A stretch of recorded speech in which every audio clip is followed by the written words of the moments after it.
Hello guys. तो जैसा कि हमें पता है कि एसएससी एमटीएस के एग्ज़ाम्स स्टार्ट हैं। तो एसएससी एमटीएस के जो एग्ज़ाम्स हो रहे हैं उसके एनालिसिस के बेस पे हमने जीके की एक्सपेक्टेड क्वेश्चंस की क्लास स्टार्ट करी है, जो कि आपके आने वाले शिफ्टों के एग्ज़ाम्स के लिए बहुत इंपॉर्टेंट है। और जो भी आपका एग्ज़ाम्स है 7, 8, 9 को, तो आपको इस क्लास में से क्वेश्चंस देखने को मिलेंगे डेफिनेटली। और जो मैं आपको एक्सप्लेनेशन कराता हूँ उस पर भी आप ध्यान देना, क्योंकि एक्सप्लेनेशन से भी आपके बहुत सारे क्वेश्चन जो हैं डायरेक्ट देखने को मिलेंगे आपके एग्ज़ाम्स के अंदर। तो गाइस, टाइम ना वेस्ट करते हुए हम स्टार्ट करते हैं, आते हैं हम अपने फर्स्ट क्वेश्चन की ओर। तो हमारा फर्स्ट क्वेश्चन है, किस संवैधानिक संशोधन अधिनियम ने भारतीय संविधान में मौलिक कर्तव्यों को शामिल किया था? तो इसका ऑप्शन, जैसे ऑप्शन ए है 52वां संविधान संशोधन, या बी 22वां संविधान अधिनियम, या सी 32वां संशोधन अधिनियम, या डी 42वां संशोधन अधिनियम। तो इसका आंसर हो जाएगा ऑप्शन डी 42वां संशोधन अधिनियम। तो गाइस, कुछ फैक्ट्स देख लेते हैं। जैसे 42वां संविधान संशोधन जो है वो 1976 में आया था, और इसको मिनी कॉन्स्टिट्यूशन भी कहते हैं। और स्वर्ण सिंह समिति की सिफारिश पर इसके अंदर जो है प्रस्तावना में 3 शब्द जोड़े गए थे इसी संविधान संशोधन के तहत, जो कि थे समाजवादी, पंथ निरपेक्ष और अखंडता। और इससे एक नया भाग भी जोड़ा गया था 4A, जो कि था मौलिक कर्तव्य के लिए। तो गाइस, आगे चलते हैं। जैसे देख लेते हैं 52वां संविधान संशोधन। तो 52वां संविधान संशोधन जो है दल बदल कानून से जुड़ा हुआ है, जो कि 15 फरवरी 1985 को लाया गया था। और देख ले जैसे 22वां संविधान संशोधन, तो 22वां संविधान संशोधन जो है असम राज्य के लिए था, और इसके तहत ही असम राज्य का गठन किया गया था। और इसके तहत जो है आर्टिकल 244A जोड़ा गया, और इसके तहत ही आर्टिकल 371B जोड़ा गया था। और आगे देख लेते हैं। जैसे संविधान संशोधन अधिनियम 32। तो 32 के अनुसार जो है ये आया था 1974 में, और इसके तहत जो है आर्टिकल 371D और 371E को संविधान में जोड़ा गया था। 371D जो है आंध्र प्रदेश को विशेष प्रावधान दिए गए थे, और 371E के तहत आंध्र प्रदेश में विश्वविद्यालय की स्थापना की गई थी। और एक और देख लेते हैं जो बहुत ही इम्पोर्टेंट है, जो आपके उसमें डायरेक्ट क्वेश्चन आते हैं, जो है 44वां संविधान संशोधन 1978। इस संशोधन से जो है संपत्ति के अधिकार को मौलिक अधिकार से हटाकर कानूनी अधिकार में बदल दिया गया था। और इसके तहत जो है लोकसभा और राज्यसभाओं के मूल कार्यकाल फिर से 5 साल कर दिए गए थे। और राष्ट्रपति आपात के संबंध में सशस्त्र विद्रोह शब्द को आंतरिक अशांति शब्द में बदल दिया गया था। और बस चलते हैं हम अपने सेकंड क्वेश्चन की ओर।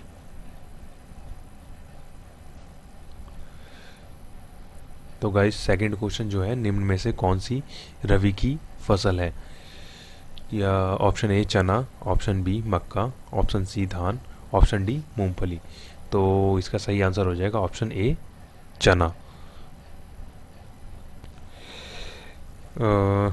तो रबी की जो फसल होती है वो लौटते मानसून और पूर्वोत्तर मानसून के मौसम के दौरान अक्टूबर में बोया जाता है।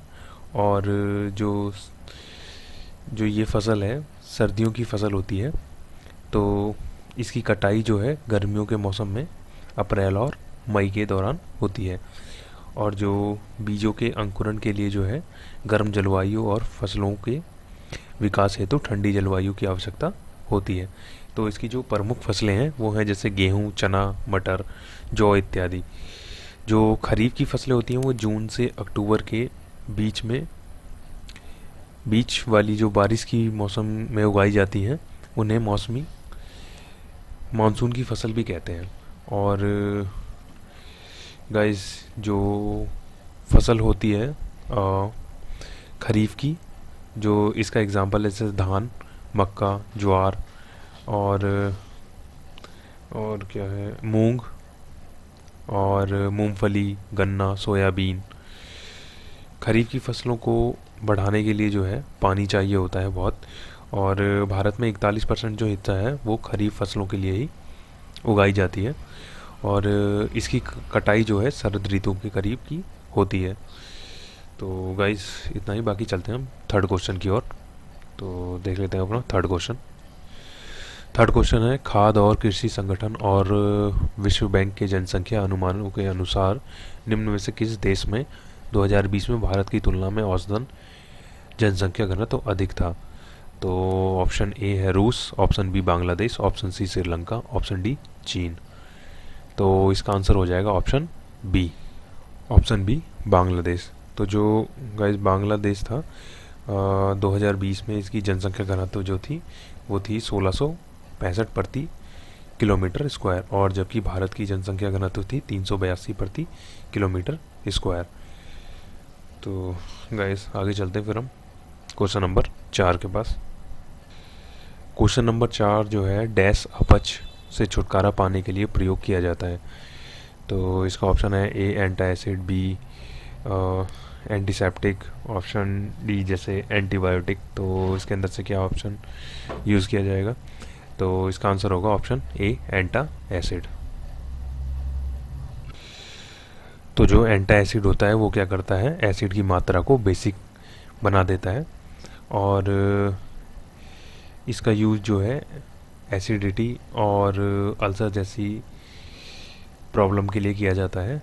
और एंटासिड जो होता है वो बेसिक इन नेचर होता है, और इसका एग्जांपल जैसे सोडियम बाइकार्बोनेट, और ऑप्शन देख लेते हैं जैसे एंटीसेप्टिक दिया हुआ है इसके अंदर ऑप्शन बी। एंटीसेप्टिक का यूज़ होता है हमारे घाव वगैरह को साफ़ करने के लिए, और जिससे कि क्या होता है बैक्टीरिया, फंगल और जो वायरस होते हैं वो मर जाते हैं।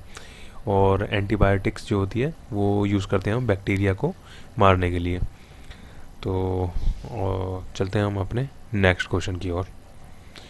तो नेक्स्ट क्वेश्चन 5 है, विविध प्रकार के व्यवसायों के आधार पर जनसंख्या का वितरण डैश कहलाता है? तो इसका ऑप्शन ए है व्यावसायिक संरचना, ऑप्शन बी प्रवास, ऑप्शन सी आयु संरचना, और ऑप्शन डी किशोर जनसंख्या। तो इसका ऑप्शन हो जाएगा ऑप्शन ए व्यावसायिक संरचना। अब हम चलते हैं क्वेश्चन नंबर 6 की ओर। तो क्वेश्चन नंबर 6 जो है इसके अंदर बताना है ग्रॉस वैल्यू एडेड का जो फॉर्मूला है वो बताना है। तो हम देख लें जैसे ग्रॉस वैल्यू एडेड क्या होता है, किसी देश की जो है अर्थव्यवस्था में सभी क्षेत्र, प्राथमिक, द्वितीय और तृतीय क्षेत्र द्वारा किया गया कुल अंतिम वस्तु और सेवाओं के उत्पादन का मौद्रिक मूल्यांकन होता है। तो जो इसका फॉर्मूला जो होता है ग्रॉस वैल्यू एडेड का, जीडीपी प्लस उत्पादों पर सब्सिडी माइनस में उत्पादों पर कर। तो इसका ऑप्शन हो जाएगा ऑप्शन ए सही आंसर। हाँ, अब चलते हैं हम अपने नेक्स्ट क्वेश्चन की ओर, क्वेश्चन नंबर 7 की ओर। तो क्वेश्चन नंबर 7 जो कि भारत के किस राज्य में प्रत्येक वर्ष मोत्सू उत्सव बनाया जाता है? ऑप्शन ए है नागालैंड, option B Karnataka, option C Jharkhand, option D Tamil Nadu. तो गाइस जो आपके उसमें है त्यौहार और डांस वगैरह से क्वेश्चन जो है ज़्यादा आ रहे हैं, तो ये क्वेश्चन हमारे लिए इम्पोर्टेंट हो जाता है। तो इसका आंसर हो जाएगा ऑप्शन ए नागालैंड। तो गाइस नागालैंड की जो एओ जनजाति के बीच है एक विशेष महोत्सव मनाया जाता है जिसे मोत्सू महोत्सव के रूप में जाना जाता है। ये महोत्सव जो है खेतों में बुआई के बाद मनाया जाता है, और इस जनजाति के जो पुरुष और महिला हैं आग के आसपास इकट्ठा होकर डांस करते हैं। तो और इसके जो कुछ और इम्पोर्टेंट हैं फेस्टिवल नागालैंड का, जैसे हॉर्नबिल हो गया, और तो हॉर्नबिल हो गया। कर्नाटक के देख लेते हैं, कर्नाटक के कुछ इम्पोर्टेंट है जैसे उगादी महोत्सव और हम्पी महोत्सव, गौरी महोत्सव। और झारखंड के हैं जैसे टूसू, और सरहुल, तमिलनाडु के जल्ली कट्टू और पोंगल। और हाँ, केरल जो है वो ओनम में केरल में जो है ओनम बनाया जाता है। तो गाइज ये भी याद रखना क्योंकि कन्फ्यूज़न हो जाती है कभी कभी तमिलनाडु और केरल के अंदर। तो आगे चलते हैं हम क्वेश्चन नंबर 8 की ओर। तो क्वेश्चन नंबर 8 है, निम्न में से कौन सा शब्द जो है हॉकी से संबंधित नहीं है? Scoop, B run out, C hit और डी फ्लिक। तो इसके अंदर से हो जाएगा ऑप्शन बी रन आउट। तो जो रन आउट शब्द है वो हमारे जो है क्रिकेट से संबंधित है। तो हॉकी के जो हैं कुछ और इम्पोर्टेंट वर्ड्स हैं, जैसे देख लेते हैं, बुली, कैरी, शटर और कॉर्नर फ्लिक और फ्री हिट। फ्री हिट जो है क्रिकेट में भी होता है और हॉकी में भी होता है। तो ये थोड़ा सा कन्फ्यूज़न हो जाता है, इसको भी ध्यान रखेगा। जैसे गोल, गोल लाइन और रेड कार्ड, स्कूप, हिट और टैकल और गोल और रेड कार्ड जो होता है, स्कूप, हिट और बस। और क्रिकेट से कुछ देख लेते हैं हम। अब जैसे रन आउट हो गया, कैच आउट हो गया, नो बॉल हो गया, फ्री हिट हो गया, बाउंसर हो गया और लेग बाई हो गया। तो बाकी चलते हैं हम आगे नेक्स्ट क्वेश्चन की ओर, क्वेश्चन नंबर 9। तो गाइज जैसे 9 नंबर क्वेश्चन है, voting for visa A20 page की आत्मकथा किसने लिखी थी? तो ये किसकी ऑटोबायोग्राफी है? ऑप्शन देख लो। Option A Mahatma Gandhi, option B Raja Ram Mohan Roy, option C Bhimrao Ambedkar या ऑप्शन डी जवाहरलाल नेहरू। तो इसका ऑप्शन हो जाएगा ऑप्शन सी भीमराव अम्बेडकर जी की। और जैसे देख लेते हैं हम, महात्मा गांधी जी की कौन सी है ऑटोबायोग्राफी है? सत्य के प्रयोग। और राजा राम मोहन राय जी की है एक दूरदर्शी सुधारक और सुधारक के मन की झलक। और नेहरू जी की ऑटोबायोग्राफी है एन ऑटोबायोग्राफी, जो कि 1936 में लिखी थी। और चलते हैं अब अपने नेक्स्ट क्वेश्चन की ओर, क्वेश्चन नंबर 10 की ओर। तो गाइस 10वां क्वेश्चन ये है, सार जो है योजना किसके द्वारा आरंभ की गई थी? ऑप्शन ए है वाणिज्य और उद्योग मंत्रालय, ऑप्शन बी आवास और शहरी मामलों के मंत्रालय, ऑप्शन सी विदेश मंत्रालय, ऑप्शन डी संस्कृति मंत्रालय। तो इसका आंसर हो जाएगा ऑप्शन बी आवास और शहरी मंत्रालय। तो गाइस जो सार योजना है वो जनवरी 2022 में स्टार्ट करी थी। और ये जो योजना है ये आवास एवं शहरी कार्य मंत्रालय और national institute of urban affairs और देश की भारतीय शैक्षिक संस्थानों के लिए संयुक्त पहल थी। तो गाइस आगे चलते हैं हम अपने नेक्स्ट क्वेश्चन की ओर, क्वेश्चन नंबर 11। तो गाइस 11 क्वेश्चन ये है, गुरु विपिन सिंह को वर्ष 1966 में संगीत नाटक अकादमी पुरस्कार प्राप्त हुआ था। वे डैश नृत्य के शिक्षक थे। तो इसका ऑप्शन ए है मणिपुरी, option B Kathak, option C Bharatanatyam, option D Odissi. तो इसमें से आंसर हो जाएगा ऑप्शन ए मणिपुरी। तो ये मणिपुरी नृत्य के फेमस डांसर थे और इनको जो है कालिदास सम्मान भी मिल चुका है 1966 में। और कुछ भी देख लेते हैं इम्पोर्टेंट, जैसे भरतनाट्यम से इम्पोर्टेंट फेमस कौन कौन है, जैसे रुक्मणी देवी और पद्मा सुब्रमण्यम और वैजयंती माला और यामिनी कृष्णमूर्ति। ये थोड़े इम्पोर्टेंट जो फेमस डांसर हैं भरतनाट्यम के, ये याद रखना। और ये तमिलनाडु से बिलोंग करता है, तमिलनाडु में होता है ये भरतनाट्यम। और अब बात कर लेते हैं कथक की। कथक जो है यूपी का है डांस। और इसके जो इम्पोर्टेंट हैं वो हैं बिरजू महाराज और सरिता देवी और शोभना नारायण।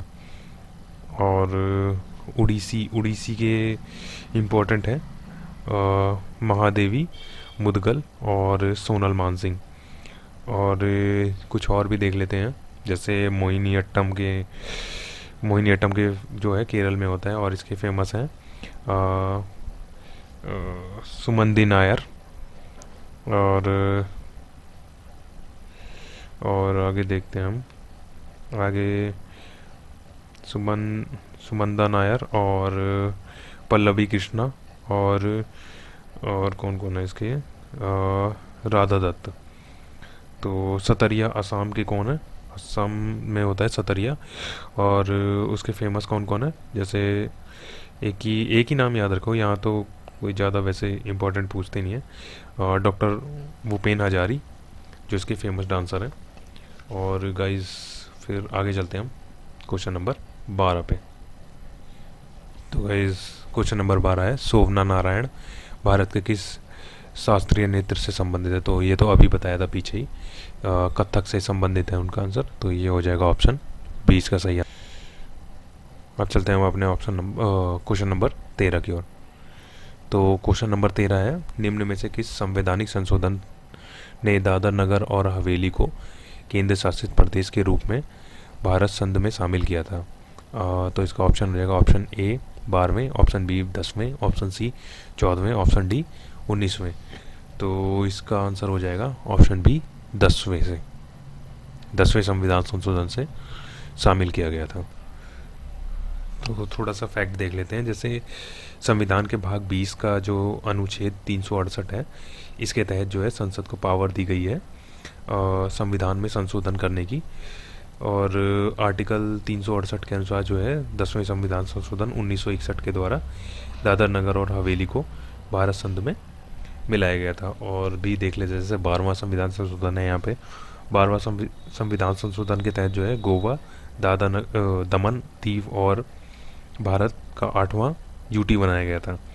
और इसके तहत ही जो है प्रेसिडेंट को पावर दी गई थी कि इन क्षेत्रों में शांति और प्रगति की देखरेख करें। और आर्टिकल 240 के खंड में जो है संशोधन किया गया था जो है 12वें संविधान संशोधन के अनुसार। और जो है 14वां संविधान संशोधन जो है 14वां संविधान संशोधन 1967 में आया था। और इसके तहत जो है पांडुचेरी को भारत का 9वां केंद्र शासित प्रदेश बनाया गया था। और क्या हुआ था इसके साथ, इसके तहत जो है संविधान के अनुच्छेद 81A(b) के तहत जो है लोकसभा में यूटी प्रतिनिधित्व करने के लिए जो है 20 से ज़्यादा सदस्यों की सीमा तय की गई थी। और क्या है 19वां संविधान संशोधन, 19वां संविधान संशोधन जो है 1966 में, इससे जो है चुनाव न्यायाधिकरण को ख़त्म कर दिया गया था। और इस संशोधन ने जो है संविधान के अनुच्छेद 324 के खंड 1 में बदलाव किया था। और चुनावों के निर्देशन और नियंत्रण की शक्ति जो है चुनाव आयोग के पास आ गई थी। तो गाइस अब हम चलते हैं अपने क्वेश्चन नंबर 14 की ओर। तो गाइस क्वेश्चन नंबर जो 14 है ये है 1756 में अली वर्दी खां की मृत्यु के बाद जो है डैश बंगाल का नवाब बना था। ऑप्शन ए है मीर जाफ़र, ऑप्शन बी मीर कासिम और ऑप्शन सी जो है मुर्शीद कुली खां, ऑप्शन डी है सिराजुद्दौला। तो इसका आंसर हो जाएगा ऑप्शन डी सिराजुद्दौला। तो 1756 में जो है सिराजुद्दौला जो है बंगाल का नवाब बना। अली वर्दी खां बिहार का उपराज्यपाल थे जिसने बंगाल के दीवानी मुर्शीद कुली खां के पुत्र सरफराज खान की हत्या कर दी और गद्दी प्राप्त किया था, जो कि 23 जून 1757 को जो है अंग्रेज और सिराजुद्दौला की सेनाओं के बीच में क्या हुआ था, प्लासी नामक स्थान पर युद्ध हुआ था, जिसमें जो है नवाब के सेनापति मीर जाफ़र जो है अंग्रेज़ों के साथ मिल गए थे और सिराजुद्दौला की हार हो गई थी। और इसके बाद हुआ था 22 अक्टूबर 1764 को जो है बक्सर की लड़ाई हुई थी। तो गाइस आगे चलते हैं, फिर हम देख लेते हैं 15वां क्वेश्चन। 15वां क्वेश्चन जो है AR रहमान ने किस फिल्म के लिए जो है ग्रैमी पुरस्कार जीता था। तो ऑप्शन ए दिल से, ऑप्शन सी लगान, ऑप्शन बी जो है स्लम डॉग मिलियनर और ऑप्शन डी रोजा। तो इसका हो जाएगा answer option B Slumdog Millionaire के लिए मिल जीता था। तो 16वां क्वेश्चन है डैश मोटे तौर पर जो है पश्चिमी घाट और पूर्वी घाट विभाजित है। ऑप्शन ए दक्कन पठार, ऑप्शन बी मध्य उच्च भूमि, ऑप्शन सी हिमालयन पर्वत, ऑप्शन डी उत्तरी मैदान। तो इसका आंसर हो जाएगा ऑप्शन ए दक्कन का पठार। तो गाइस फिर आगे चलते हैं हम क्वेश्चन नंबर 17 पे। तो क्वेश्चन नंबर 17 है, निम्न में से किस व्यक्ति को 57वां ज्ञानपीठ पुरस्कार से सम्मानित किया गया था। तो इसका ऑप्शन ए हो जाएगा दामोदर मोजे, और option B Kedarnath Singh, option C Amitabh Ghosh, option D Krishna Sobti. तो इसका आंसर हो जाएगा ऑप्शन ए दामोदर मोजो। तो दामोदर मोंजो को जो दिया गया था, ये कोंकणी उपन्यासकार हैं, और 2022 के लिए जो है 57वां जो है ज्ञानपीठ पुरस्कार दिया गया था। और जो 58वां 2024 का ज्ञानपीठ पुरस्कार मिला हुआ है वो किसको मिला है, गुलजार और जगत गुरु रामभद्राचार्य जी को। तो आगे चलते हैं हम क्वेश्चन नंबर 18 पे। तो क्वेश्चन नंबर जो 18 है, पंजाब केसरी के नाम से मशहूर डैश की मृत्यु 17 नवंबर 1928 को हुई थी। तो इसका ऑप्शन ए है लाला लाजपत राय, ऑप्शन बी बाल गंगाधर तिलक, ऑप्शन सी दादा भाई नौरोजी, ऑप्शन डी स्वामी विवेकानंद। तो इसका आंसर हो जाएगा ऑप्शन ए लाला लाजपत राय। इनको जो है पंजाब केसरी और शेरे पंजाब भी कहते थे। और 1828 में जो है साइमन कमीशन जो आया था भारत में, उनके खिलाफ नारेबाजी कर रहे थे। तो इनके ऊपर, इनकी सर पर जो है लाठी लगने से इनकी मौत हो गई थी। और जो इनके अंदर इसमें जो ऑप्शन दिया हुआ है जैसे दादा भाई नौरोजी, तो दादा भाई नौरोजी को क्या बोलते थे हम, grand old man of India. और 1907 में जो है लंदन में इन्होंने इंडियन सोसाइटी की स्थापना करी थी, और ड्रेन ऑफ वेल्थ की थ्योरी भी दी थी इन्होंने। और जो यहाँ पे स्वामी विवेकानंद है, स्वामी विवेकानंद जो है 1857 में कोलकाता में रामकृष्ण मिशन की स्थापना की थी। बचपन का नाम जो है नरेंद्र नाथ था।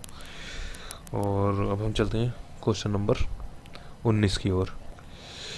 तो क्वेश्चन नंबर 19 है, आग्नेय चट्टानें कितने प्रकार की होती हैं। तो आग्नेय चट्टान जो है कौन सी होती है, आग्नेय चट्टान होती है जो पृथ्वी के आंतरिक भाग से जो मैग्मा और लावा से जो बनती हैं, जिन्हें प्राथमिक चट्टान के रूप में भी जानते हैं। जब मैग्मा जब ठंडा होकर जम जाता है तो आग्नेय चट्टान बन जाती है। यह जो है मेनली 2 प्रकार की होती हैं। तो इसका ऑप्शन सी हो जाएगा सही आंसर। क्वेश्चन नंबर चलते हैं हम 20 की ओर। तो क्वेश्चन नंबर 20 जो है यह है, शासक का नाम और साम्राज्य का निम्न में से कौन सा युग्म सही सुमेलित है। और फर्स्ट जो है महापद्मनंद जो है मगध साम्राज्य, और सेकंड जो है अजातशत्रु मौर्य साम्राज्य। तो इसका क्या हो जाएगा आंसर, आंसर हो जाएगा ओनली एक, महापद्मनंद जो है मगध साम्राज्य से थे, और जो कि और अजातशत्रु जो है वो भी मगध साम्राज्य से ही थे, वो मौर्य साम्राज्य से नहीं थे। तो इसका हो जाएगा ऑप्शन बी केवल 1। तो थोड़ा सा एक्सप्लेनेशन देख लेते हैं। जो मगध साम्राज्य जो है प्राचीन भारत के जो है 16 महाजनपदों में से एक था, और जो आज का जो है पटना और गया वाला जो हिस्सा है वही मगध का हिस्सा था पहले। और इसकी जो राजधानी थी वो थी गिरिब्रज, और वर्तमान में जो है जो राजगीर वाला पार्ट है वही है गिरिब्रिज। और जो बाद में इसकी राजधानी जो है हस्तांतरित हो गई थी जो पाटलिपुत्र। तो इसके कुछ सम्राट हैं क्रम वाइज, वो देख लेते हैं थोड़ा। जैसे बिम्बिसार हो गए जो 544 से 492 ईसा पूर्व तक रहे, और उसके बाद आए अजातशत्रु जो 492 से 460 ईसा पूर्व तक रहे। उसके बाद आए उज्जैन जो 460 से 444 ईसा पूर्व तक रहे। उसके बाद आए नागदशक जो कि 437 से 413 ईसा पूर्व तक रहे। उसके बाद शिशुनाग आए 413 से 395 ईसा पूर्व। और फिर कालाशोक आए 394 से 366 ईसा पूर्व तक। और फिर महापद्मनंद आए हैं 345 से 321 ईसा पूर्व तक। उसके बाद जो है यहाँ पे मौर्य साम्राज्य आ गया था नंद वंश के ख़त्म होने के बाद। तो गाइस आगे चलते हैं हम क्वेश्चन नंबर 21 की ओर। तो क्वेश्चन नंबर 21 है, किस भारतीय ओलंपिक का संबंध जो है गोल्फ से है। तो गोल्फ से संबंध ऑप्शन है ए रवि कुमार दहिया, ऑप्शन बी जो है Neeraj Chopra, option C Arvind Abhinav Bindra, option D जो है अदिति अशोक। तो इसका आंसर हो जाएगा ऑप्शन डी अदिति अशोक।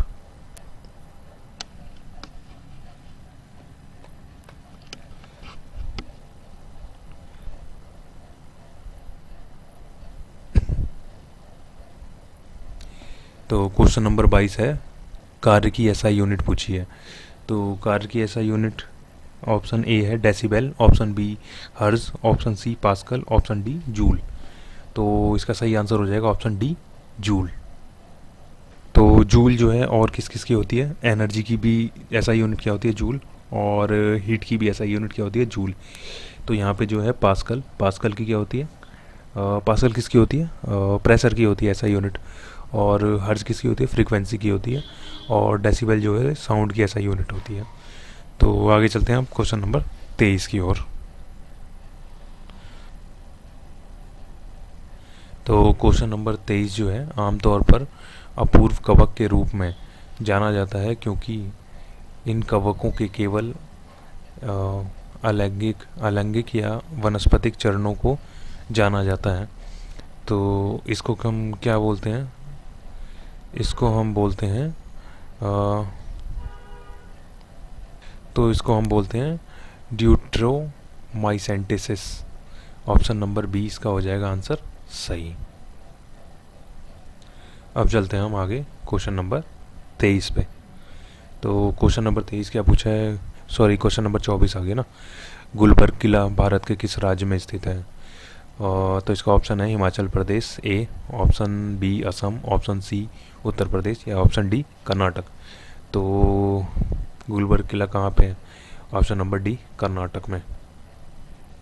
इसका निर्माण जो है वारंगल के राजवंश के राजा गुलचंद ने करवाया था।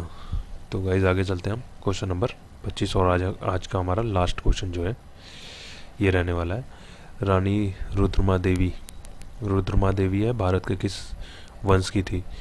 Option A Chola, option B Chalukya, option C Kartikeya, और या ऑप्शन डी चेर। तो इसका सही ऑप्शन हो जाएगा ऑप्शन सी काकतीय वंश की थी।